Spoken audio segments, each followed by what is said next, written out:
Alright guys, how's it going? Eastbayanglers out here. We're going to go ahead and show you guys a fly tying video. Now we've already got the jig in the vise, and we're using a 1/4 ounce ball head jig. We've got a collar here on it, or a barb, I'm sorry. And we've already done a very light thread wrap, maybe about 8-10 thread wraps around the collar. We're just going to show you basically how to create a jig. Very simple. A lot of people overcomplicate it. We're going to wrap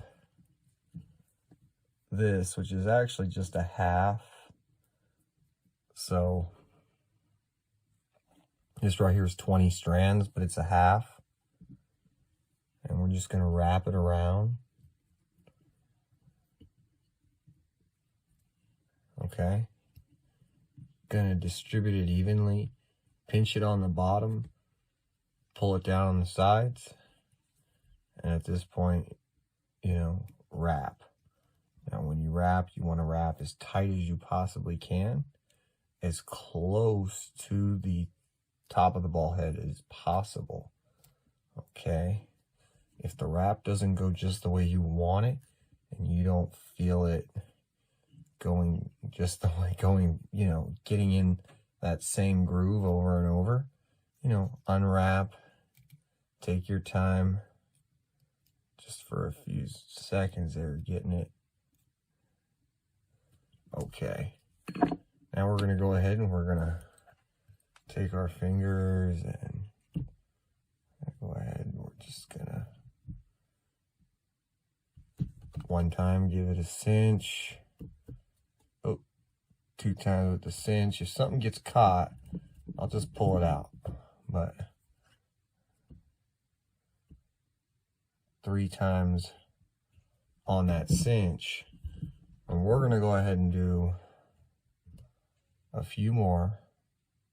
Now, right now, a lot of people, they tie their jigs with cheap thread that you can basically find in sewing boxes and stuff like that, used for embroidery and sewing, basically. I don't like to do that. I like to use, this is 80, so this is 80 denier, uni thread. It's, I prefer 100 to 140, but this does just as good for me. And I'm going to show you guys after I wrap that real tight, real good. Got this. Now this is just half of, they sell these tabs. Go on fishingskirts.com and get these tabs. You're just going to cut that off. And now gonna basically pull out these rubber legs. You're gonna basically spend a few seconds making these rubber legs evenly spread out. Okay, you're gonna double check everything. You're gonna flip it over. I'm gonna see right now there's a small gap, which there usually is. And I'm going to take this little half strip.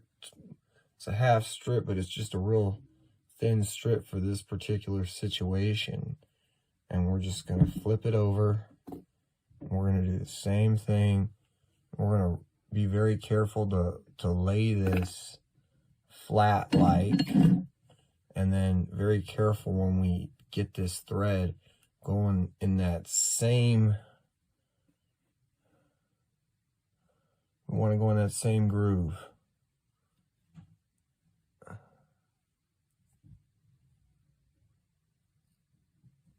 And the first few are always a bit more difficult on the groove.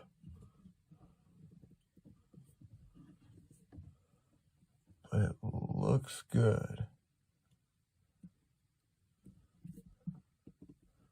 Now we're gonna go ahead and we're gonna go in that groove very carefully. We're gonna cinch it.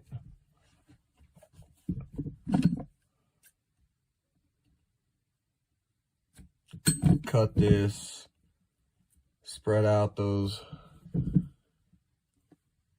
take a gander at your jig one more time.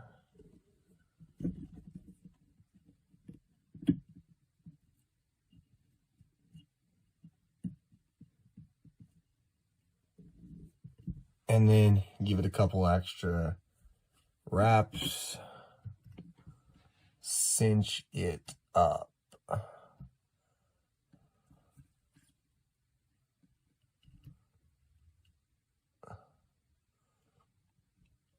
So we've already got this, you know, trimmed out into small portions and sections. And then that way, what we have here is an absolutely gorgeous finesse jig. You know, this was custom made by me, the jig, the paint job, the skirts off fishingskirts.com. Living Image rubber. It's one of the better ones that you can get. And let's get you a close-up here of this jig. I mean, it looks sweet. And it's got a lot of color in it, because I got these, see all that color? It's got real good. And then the head's got a real nice paint job. And the collar is extremely, well, nearly invisible. I mean, it's there, but you guys can see me pulling the thread around. You can't even see it. Can't really see much of that thread. And that's the reason I like to go with that smaller, you know, 80, 100, 140. Well, 140 is going to be thicker, but I like to do that instead of using a lot of that embroidery thread and all that, because that stuff's just not as good. And yeah, I hope this video helps you guys tie up some jigs and get ready. A lot of people spend a lot of money making a jig. They're not worth spending all that money. Just tie some up. All right, guys, thanks for watching.